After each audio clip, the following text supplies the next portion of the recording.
Mis saludos cordiales y respetos a todos los videoescuchas y colegas interesados en este tema de actualidad que ha cambiado nuestro sistema de vida. Me refiero a la infección por el SARS-CoV-2 o COVID-19 y dar a conocer cuál es la visión del cardiólogo. Sin más preámbulos, comencemos. La enfermedad del coronavirus del 2019 es una enfermedad muy contagiosa originada por el síndrome respiratorio agudo coronavirus 2, muy severo o SARS-CoV-2, que ha alcanzado un estatus de pandemia, ocasionando pérdidas en la economía de todas las naciones afectadas, produciendo una alta morbilidad y mortalidad a muy corto plazo. Vamos a revisar la información más actualizada, enfocándonos en el entendimiento del mecanismo de la enfermedad, haciendo hincapié en las complicaciones cardiovasculares y discutiremos el rango de las posibles opciones terapéuticas en el contexto de su ciclo de vida y sus probables mecanismos de lesión. El ciclo de vida del SARS-CoV-2 no ha sido exactamente establecido. Sin embargo, dada su considerable homología con el SARS-CoV-1, se presume que es similar. De manera que su ciclo consiste en una serie de pasos que se inician con la unión del virus al receptor a nivel del espacio extracelular.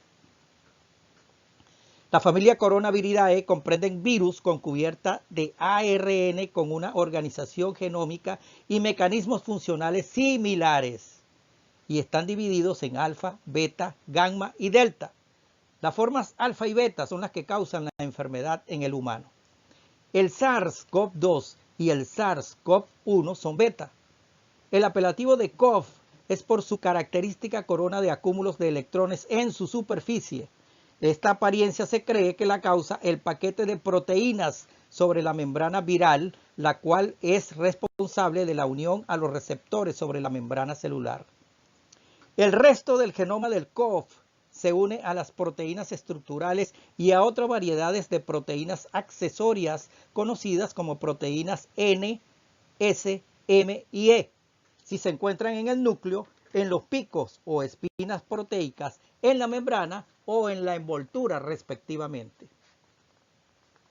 El SARS-CoV-2, al exponerse a una célula huésped, se une, al igual que el SARS-CoV-1, al receptor glicoproteico de la membrana celular, que es la enzima convertidora de angiotensina 2, la cual llamaremos ECA2.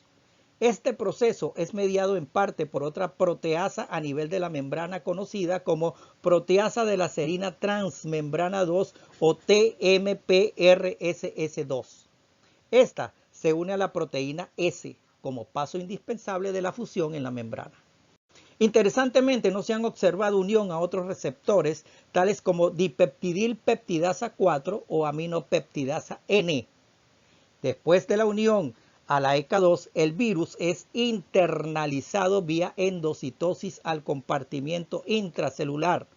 Y en este punto el genoma viral del ARN entra al compartimiento intracelular, transformándose en proteínas estructurales y no estructurales, resultando la producción de una simple y masiva cadena polipeptídica mediadas por las proteasas intracelulares, constituyéndose 16 proteínas no estructuradas del SARS-CoV-2. La otra proteína replicada es la ARN polimerasa dependiente del ARN, la cual llamaremos RDRP, quien es la responsable de la replicación y amplificación del genoma viral. Las proteínas estructurales, por su naturaleza transmembrana, son dirigidas hacia el retículo endoplásmico, las cuales, con una secuencia apropiada, unen el ARN viral a la proteína N con las proteínas estructurales del retículo endoplásmico y al aparato de Golgi. A través de otros eventos de fusión de membrana se forma un nuevo cuerpo viral y concluye el proceso con la exocitosis. El sistema renina-angiotensina-aldosterona ejerce un papel importante en el equilibrio del sistema cardiovascular y ha sido sujeto de mucha atención. Se halla presente en todos los animales multicelulares, que necesitan de una presión intraarterial para poder movilizar el volumen sanguíneo a las diferentes partes del cuerpo. Tal como lo vemos en este árbol filogenético, en el cual la homeostasis a través del sistema renina-angiotensina-aldosterona corresponde a los animales multicelulares. Obsérvese al género humano en la última parte de la cadena. Dadas las funciones de la ECA2 y la importancia de la angiotensina en la génesis de las enfermedades cardiovasculares y su aparente propensidad a una enfermedad más severa en pacientes con COVID-19, el sistema renina-angiotensina-aldosterona y la molécula de la ECA2 ha sido sujeto a mucha atención. De tal forma que el sistema renina-angiotensina-aldosterona se localiza a 3 niveles fisiológicos, a saber, un nivel endocrino, un nivel paracrino y un nivel intracrino. Es decir, un nivel plasmático, un nivel tisular y un nivel intracelular. Y es así como se determina que el angiotensinógeno, producido principalmente por el hígado, la renina, producido principalmente por el riñón, se transforma en angiotensina 1 y por acción de la ECA se transforma en angiotensina 2, que actúa en los receptores de angiotensina 1, aumentando la presión arterial. Y este concepto se fortalece con el descubrimiento del captopril, el cual es un inhibidor de la ECA, quien condujo un gran avance en el conocimiento de la homeostasis de la presión arterial. Y luego se introduce el losartán como bloqueador de los receptores AT1 para reforzar este concepto. Y de aquí fue que se generó la gran preocupación del uso de los IECAs o ARA2 en pacientes portadores de COVID-19.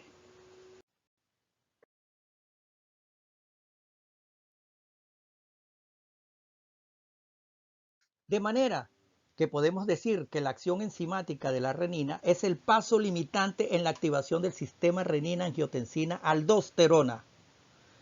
Fíjense ustedes que los niveles de renina en la circulación están estrechamente regulados. La renina se almacena en gránulos en las células yuxtaglomerulares en la arteriola eferente del glomérulo, en el riñón, y es excretada en respuesta a varios estímulos, incluyendo la presión arterial baja, la hiponatremia y la estimulación renal por el sistema simpático.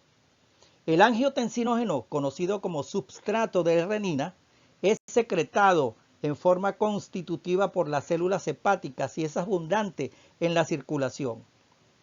La ECA también se encuentra en elevados niveles en el plasma y en la superficie endotelial de muchos lechos vasculares, permitiendo así la formación sistémica de angiotensina 2 en presencia de renina activada. La angiotensina 2 actúa directamente con las células yuxtaglomerulares, estableciendo un mecanismo de retroalimentación negativa de asa corta, inhibiendo la secreción de renina. La actividad de renina es el paso limitante en la activación del sistema renina-angiotensina-aldosterona. La concentración de angiotensinógeno es aproximadamente 5.000 veces mayor a las concentraciones de angiotensina 1 y angiotensina 2. Este gradiente de concentración hace poco probable que la concentración de angiotensinógeno pueda limitar la producción de angiotensina 1 y consecuentemente de angiotensina 2. Son los cambios en la actividad de la renina los que regulan la proporción en la cual el angiotensinógeno es convertido a angiotensina 1 a partir de elevadas cantidades de angiotensinógeno circulante.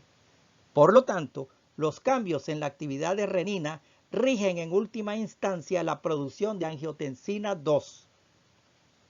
Este concepto también puede ser ilustrado a través de las diferencias de eficiencia catalítica de ambas enzimas, lo cual toma en cuenta no solamente la constante de turnover de la enzima, sino además la afinidad del sustrato por su enzima. Cuando comparamos estos valores, la conversión de angiotensinógeno en angiotensina 1 por parte de la renina es más de 3 veces menos eficiente que la conversión de angiotensina 1 en angiotensina 2. De manera que la actividad de la renina plasmática se correlaciona con los niveles de angiotensina 2.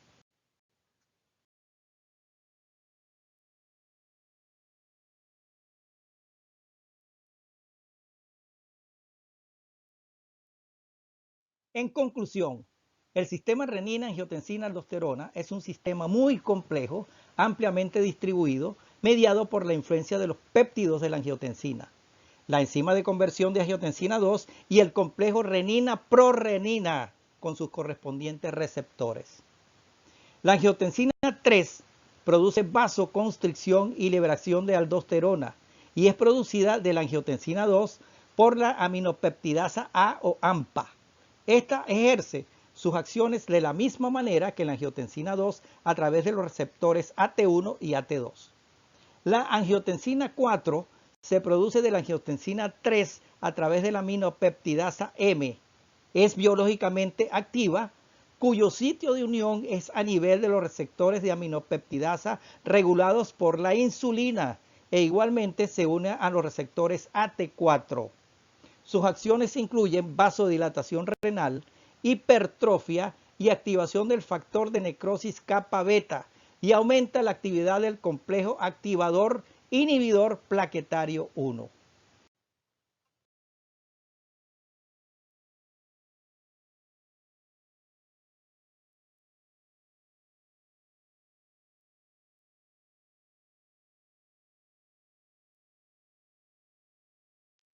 En los humanos, la ECA tiene una expresión histológica muy amplia.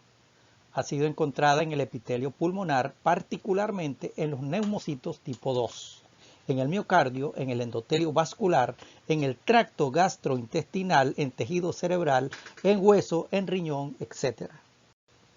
Esta extensa distribución explica la lesión multiorgánica observada en la infección por el SARS-CoV-2. Otro hallazgo relevante es que la expresión del gen de la ECA2 está codificado al cromosoma X, que puede explicar las posibles diferencias de sexo observadas en la epidemiología del COVID-19. La infección del COVID-19 es transmitida vía gotitas de flush hacia el tracto respiratorio.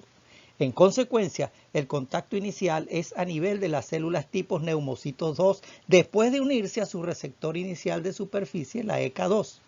Luego de la endocitosis del complejo viral, la ECA2 sufre una contrarregulación resultando una acumulación nociva de la angiotensina 2.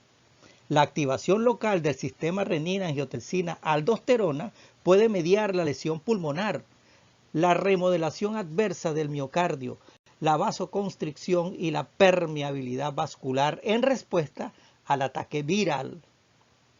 En un estudio multicéntrico que incluyó 1.099 pacientes hospitalizados en China, el síntoma más común fue la fiebre en un 90%, la tos seca en un 68%, la disnea, astenia y adinamia en un 38%. Los síntomas menos frecuentes incluyeron cefalea, mialgias, disfagia, náuseas y vómito. La Asociación Americana de Otorrinolaringología recientemente incluyó la anosmia y la ageusia como posibles síntomas asociados con la enfermedad, presentándose en un 30%. La enfermedad crítica que amerita admisión hospitalaria ocurre en un 4.7%. El porcentaje de mortalidad se ha observado en un 2%, pero en individuos ancianos mayores de 70 años con comorbilidades asociadas, la mortalidad es mucho más elevada. El periodo medio de incubación viral en el humano son 4 días.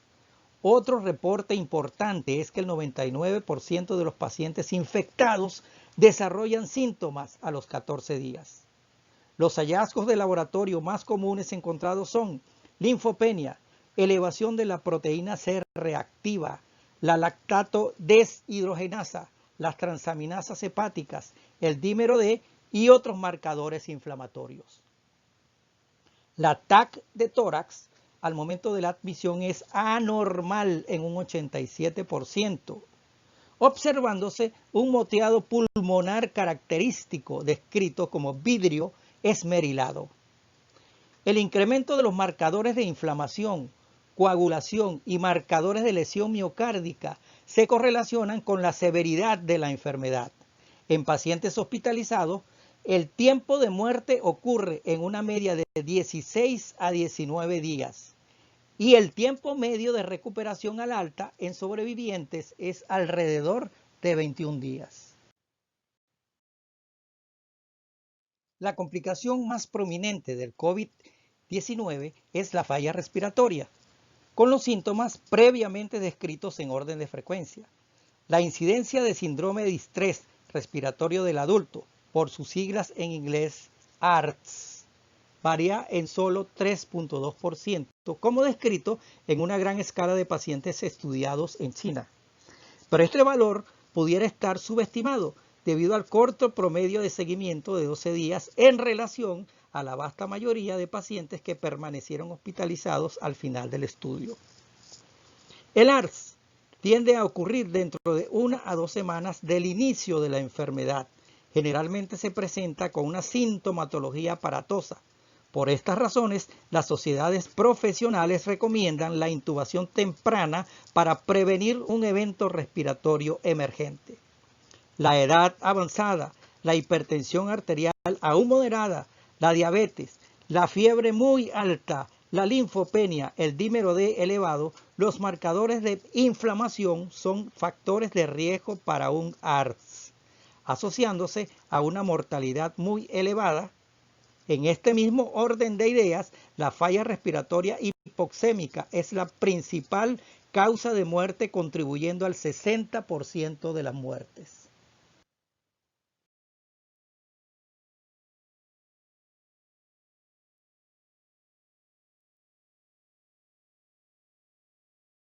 Se estima que la incidencia de lesión renal varía en un rango de 0,5 a 15%.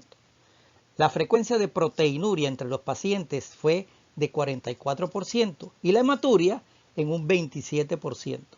La insuficiencia renal ocurre pocos días antes de la admisión hospitalaria en pacientes nefrópatas en el borderline y de 7 a 10 días en pacientes con función renal normal.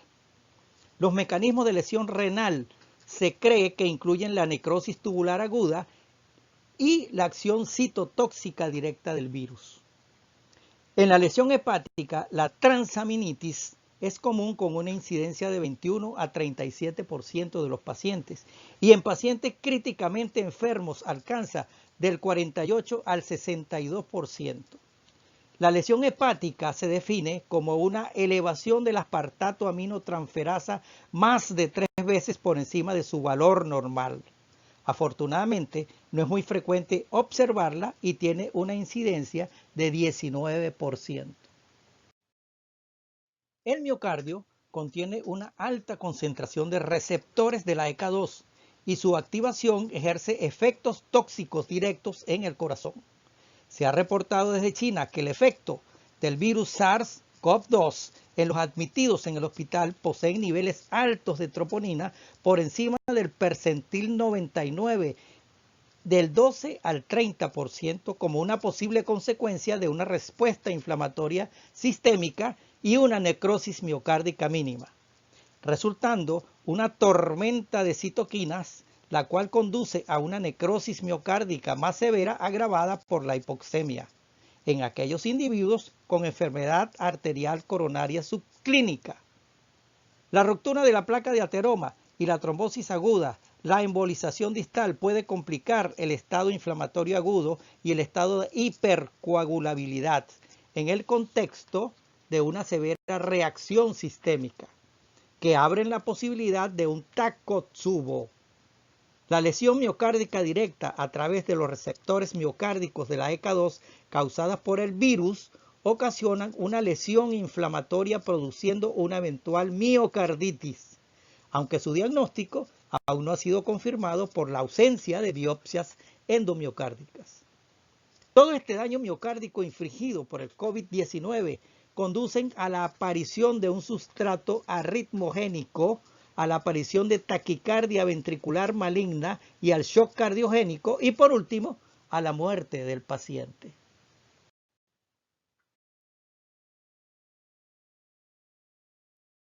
Las arritmias se han documentado en varios reportes publicados.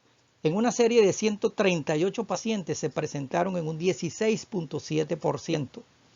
En otra serie de casos de 187 pacientes se observó la taquicardia ventricular sostenida y la fibrilación ventricular en un 5.9%.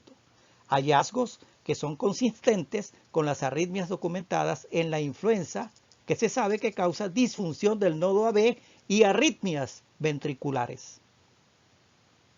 La insuficiencia cardíaca y la disfunción miocárdica ha sido descrita en una serie de 191 casos con una incidencia del 23%.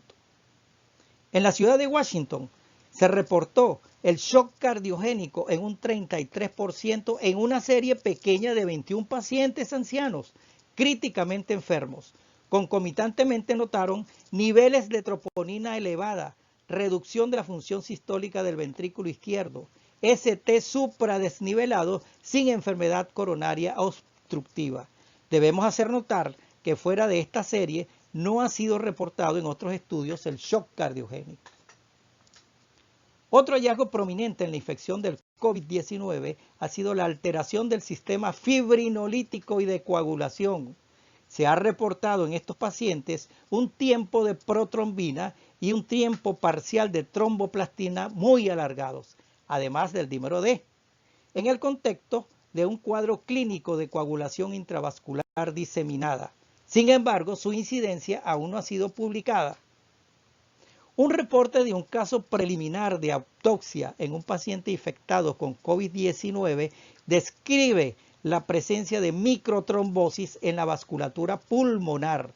Por ello, en algunos centros europeos se preconiza la anticoagulación empírica, según comunicación personal de Lorenzo Grazioli, desde el Hospital Juan 23 en Belgrano, Italia.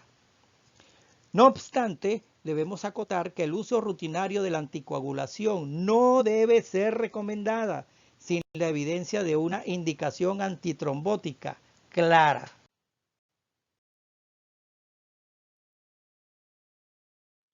La presencia de receptores de la ECA2 en el miocardio y en el endotelio vascular produce teóricamente el mecanismo para una infección viral directa que ocasione una miocarditis. De hecho, hay reportes que documentan casos inequívocos de la enfermedad. Sin embargo, hasta los momentos no han sido reportadas biopsias que demuestren que existen inclusiones de ADN viral en el tejido miocárdico en una infección por COVID-19.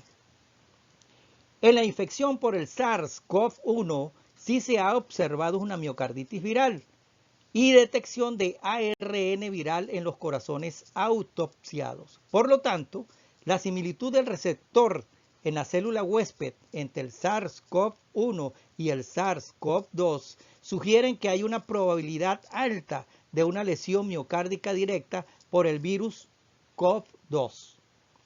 Otra hipótesis de lesión miocárdica directa se cree que es la infección mediada por la vasculitis. Como vimos, los receptores de la ECA2 se encuentran abundantemente en las células endoteliales de las arterias y las venas, y existen evidencias en la infección por el SARS-CoV-1. Por lo tanto, la lesión miocárdica directa del virus exacerba la vasculitis, la micotrombosis y una respuesta inmunológica directa. Este mecanismo pudiese estar involucrado en la disfunción miocárdica del COVID-19. El papel de la miocardiopatía de estrés o síndrome de Takotsubo en el COVID-19 se desconoce y aún no hay reportes en la literatura científica. Sin embargo, los mecanismos propuestos en el COVID-19 relacionados con la lesión cardíaca nos hacen suponer que están implicados en la fisiopatología del síndrome de Takotsubo, particularmente el aumento del tono simpático, la disfunción microvascular y la tormenta de citoquinas. El modelo propuesto de la progresión de la enfermedad lo divide en 3 distintos estadios, de manera que el primer estadio lo representa la infección viral temprana asociadas a los síntomas constitucionales ya estudiados con anterioridad. En el estadio 2, la citotoxicidad directa del virus a nivel pulmonar concomitante a la activación del sistema inflamatorio conduce a un compromiso respiratorio severo asociado a disnea, al ARDS y a la hipoxemia severa. Hemos visto que el sistema pulmonar es el órgano principal lesionado por el virus y por la imposibilidad del huésped en combatir la infección mediante una respuesta inmunológica protectora, el virus COVID-19 progresa a un estadio 3, caracterizado por un estado hiperinflamatorio con falla multiorgánica asociada a una tormenta de citoquinas y disregulación (AKIM). Las comunicaciones más recientes reportan niveles severamente elevados de interleuquina 6, la interleuquina 1 beta, el factor de necrosis tubular, la proteína C reactiva, la ferritina, biomarcadores que empeoran el pronóstico. Todos estos elementos se han demostrado en estudios previos que deprimen la contractilidad miocárdica y el conocimiento que en la sepsis se produce la disfunción mitocondrial, la cual está fuertemente asociada a las miocardiopatías. Se supone que estos mecanismos conllevan a una miocardiopatía de estrés o de Takotsubo. En resumen, el ingreso del SARS-CoV-2 o COVID-19 a través de las vías respiratorias al huésped ataca de manera directa a los neumocitos tipo 2 a través de su receptor, la ECA2, ampliamente distribuida en el organismo, ocasionando una hipoxia, hipotensión arterial y por el aumento de la demanda de oxígeno. Hay un desbalance entre la oferta y la demanda del mismo. La tormenta de citoquinas y el estrado de hiperinflamación provoca vasculitis, la formación de microtrombosis, agravando la hipoxia. Todo lo descrito, sumado a la lesión miocárdica directa por el COVID-19, conduce a una miocardiopatía de estrés con una posible disrupción de la placa de ateroma, provocando hipoxia miocárdica, disfunción miocárdica, arritmias potencialmente malignas, tales como una taquicardia ventricular sostenida o una fibrilación ventricular, y por último, la muerte del paciente. Evaluemos someramente los tratamientos propuestos. El mecanismo antiviral de los análogos de nucleótidos es interferir con el ARN dependiente de la polimerasa del ARN o RDRP. La droga de esta clase más ampliamente usada contra el SARS-CoV-2 ha sido el Remdesivir, cuya función es bloquear la replicación del ARN y adicionalmente evita la incorporación de los nucleótidos que conllevan a la replicación del genoma. Inicialmente fue usado contra el ébola. Este agente ha demostrado que posee actividad in vitro con el SARS-CoV-2, por lo cual se han realizado múltiples estudios off-label en China y Estados Unidos en pacientes con síntomas moderados y graves portadores del SARS-CoV-2. Otros análogos de los nucleótidos usados para la disrupción de la RDRP dependiente de la replicación viral es el Favipiravir, el cual ha sido probado en varios países. Otros agentes bajo estudios incluyen el emtricitabine, el tenofovir y el ribavirin. Se esperan resultados al respecto. El mecanismo de acción de los inhibidores de la proteasa es bloquear la proteasa viral, la cual evita la proteólisis, que dan forma a las proteínas no estructuradas a partir de una larga cadena de aminoácidos. La maduración de estas proteínas no estructuradas son necesarias para la replicación viral a través del RDRP, de manera que el bloqueo farmacológico de la proteasa detiene la replicación viral. Un estudio al azar, caso control, con la combinación de lopinavir y ritonavir en 199 pacientes con SIDA y síntomas moderados del COVID-19 no alteró significativamente el clearance viral. Otra clase de agentes utilizados que usan la estructura química de la alfa-ketoconamida sí ha demostrado eficacia in vitro. Otro agente que inhibe la proteasa del SARS-CoV-2 es el danoprevir, utilizado originalmente en pacientes con HIV. Las propiedades antivirales de la cloroquina y la hidroxicloroquina fue observada previamente en la infección por HIV y otros virus. Se cree que inhibe la maduración endosomal. Este es un proceso por la cual los endosomas son trasladados desde la región perimetral de la membrana al interior celular. Se presume que la cloroquina previene la replicación del coronavirus. En el SARS-CoV-1 se observó en estudios in vitro que previene la replicación viral y en un estudio off-label observacional de seguimiento demostró que su derivado, la hidroxicloroquina, es menos tóxica, sugiriendo que estos efectos se pudieran aplicar al SARS-CoV-2. Hay otro estudio de baja calidad no aleatorio, no a ciegas, que dice que la hidroxicloroquina es efectiva en el COVID-19. Esta droga está siendo ampliamente usada por una autorización emergente de la FDA. Sin embargo, se necesitan más datos para su uso, ya que en humanos prolonga notablemente el QT corregido hasta 500 milisegundos, que pueden producir arritmias potencialmente letales. Otra droga usada es el Camstat, el cual es un inhibidor de la proteasa aprobado para el tratamiento de la pancreatitis crónica. La estrategia que recientemente está bajo investigación incluye los anticuerpos clonados del suero de pacientes convalecientes de individuos recuperados del COVID-19 y anticuerpos sintéticos del plasma de los pacientes que se han recuperado del COVID-19. Se han extraído anticuerpos neutralizantes llamados viriones de unión, el cual evita la unión del coronavirus a su receptor de superficie celular, la ECA2. En un estudio muy pequeño, off-label, de origen chino, reportaron mejoría observando que las 3/5 partes de los pacientes fueron desconectados más rápidamente del respirador. No obstante, se necesitan más estudios al respecto que definan la utilidad de esta estrategia. Lo que aún no está claro es si existen diferencias entre la proteína S del SARS-CoV-1 y las proteínas S del SARS-CoV-2, lo cual podría limitar su efectividad.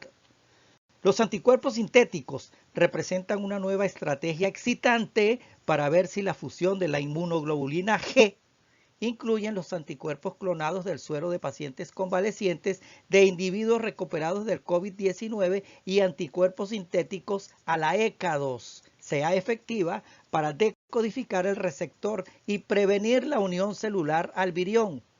Ya hay reportes preliminares del éxito de esta estrategia. La elevación de la interleuquina 6 sugiere el uso de drogas que la inhiban, tales como el tocilizumab y el ciltuximab, extrapolados de su uso del tratamiento del síndrome de liberación de citoquinas. El tocilizumab es un anticuerpo monoclonal recombinante humano y el ciltuximab es un anticuerpo monoclonal quimérico, ambos unidos en forma soluble, los cuales se unen al receptor de la interleuquina 6 de la membrana y por lo tanto inhiben su liberación. En una serie de 21 casos de COVID-19 reportados desde China tratados con tocilizumab, experimentaron resolución de la fiebre, mejoría de la oxigenación, mejora de las opacidades pulmonares en la TAC de tórax, reducción de la linfopenia y reducción de los niveles de proteína C reactiva en pocos días, en ausencia de efectos colaterales. Por ello, numerosos estudios con tocilizumab están en curso para ratificar su efectividad. La acitromicina es un antibiótico macrólido con propiedades antiinflamatorias y ha sido usado como terapia sinérgica en la neumonía adquirida en la comunidad en el EPOC reagudizado. Sin embargo, hay muy pocos datos que sugieran que la acitromicina sea efectiva en el ARDS. Un estudio muy pequeño, no aleatorio, reporta que la combinación hidroxicloroquina y acitromicina es efectiva en el SARS-CoV-2. Sin embargo, numerosas limitaciones de este estudio lo hacen creíble, por lo que existen otros estudios en curso que están evaluando esta situación. Los inhibidores de los receptores que median la endocitosis apoyan la hipótesis que el bloqueo de la entrada celular del SARS-CoV-2 inhibe la liberación de citoquinas con potente efecto antiinflamatorio. Se ha estudiado a la fecha 3 brazos, uno con el baricitinib, otro con el emapalumab y otro con la anakinra. No se han reportado resultados aún. Los esteroides han sido usados en la infección respiratoria viral de tipo severa, incluyendo la influenza y el SARS-CoV-1, con beneficios limitados, y en algunos casos se evidencia una demora de la clarificación viral y aumento de la frecuencia de infecciones secundarias y la mortalidad. Un estudio retrospectivo analizó 84 pacientes con ARDS secundario al SARS-CoV-2, observándose una mejora de la sobrevida en aquellos que recibieron Solumedrol. Otro estudio aleatorio reportado el 16 de junio de 2020 de la Universidad de Oxford fue el Recovery, el cual enroló 11.500 pacientes de 175 hospitales del Reino Unido para recibir 6 miligramos de dexametasona una vez al día, reportándose disminución de la mortalidad y menor necesidad de usar respiradores, entre otros. Los anticuerpos monoclonales recombinantes se han utilizado para bloquear los receptores de interleuquinas. La anakinra se ha usado para tratar las condiciones autoinmunes, incluyendo la artritis juvenil idiopática y la pericarditis recurrente. De la misma manera, se está probando la colchicina. Los inhibidores de la enzima convertidora de angiotensina o IECA y los antagonistas de los receptores de angiotensina 2 o ARA2 se conoce que median la endocitosis del SARS-CoV-2, el cual es el centro del ciclo de vida viral. Existen datos conflictivos en relación al efecto de los moduladores del sistema renina-angiotensina-aldosterona sobre la actividad de la ECA2. Los datos disponibles en la actualidad son insuficientes para recomendar el cese del uso de los IECA o ARA2, tomando en cuenta que en pacientes con hipertensión arterial u otra patología que ameritan su uso y por la demostración contundente de que prolongan la sobrevida, no se recomienda su suspensión. En el momento actual, solo hay 2 estudios en curso que evalúan la terapia con losartán en pacientes hospitalizados y ambulatorios portadores de COVID-19. Los efectos pleiotrópicos de las estatinas han sido evaluados en diferentes estados patológicos, principalmente en la lesión inflamatoria de la lesión pulmonar aguda. En un estudio multicéntrico aleatorio con simvastatina en pacientes portadores de ARDS, no se demostró diferencias en relación al placebo cuando evaluaron días libres de ventilación, falla multiorgánica y mortalidad. Sin embargo, otro estudio reportado con simvastatina en pacientes con ARDS encontraron una mejoría significante en relación a la sobrevida en el grupo con simvastatina. Otro estudio es el análisis post-hoc del estudio Júpiter. Observaron la reducción en la prevalencia de la neumonía reincidente en pacientes tratados con rosuvastatina. No obstante, el beneficio de la terapia con estatinas en el estado hiperinflamatorio en el COVID-19 es desconocido. La aspiración más clara del mundo científico es el descubrimiento de una vacuna que sea eficaz contra el COVID-19. Se cree que las 4 proteínas estructurales E, M, N y S que conforman el virión pueden servir como antígenos que neutralicen anticuerpos y la respuesta de las células T, basado en la experiencia con la vacuna contra el SARS-CoV-1.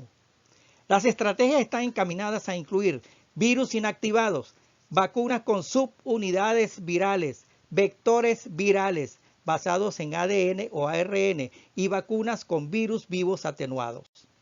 Los virus vivos atenuados pueden inducir una respuesta inmune significante, pero tiene el riesgo de desarrollar la enfermedad, particularmente en los pacientes inmunosuprimidos. Los virus inactivados son relativamente fáciles de desarrollar, pero no induce una inmunidad completa e inmediata y se requieren de varias dosis que promuevan inmunidad humoral, más no inmunidad celular. Los vectores virales están basados en vacunas que emplean otros virus, tales como el apoxivirus, que se usa en la vacuna contra el polio, o el adenovirus para desplegar los antígenos SARS-CoV-2. Esta estrategia puede promover una robusta respuesta de las células T, pero pueden fallar en el contexto de una inmunidad preexistente. La otra estrategia está basada en los ácidos nucleicos. los cuales se apoyan en la liberación de ADN o ARN viral, que son llevados por el huésped para producir antígenos proteicos virales. En la actualidad, aún no se han aprobado vacunas de ADN o ARN para humanos. Esperando que esta conferencia haya satisfecho sus expectativas, no me queda más que agradecer su atención.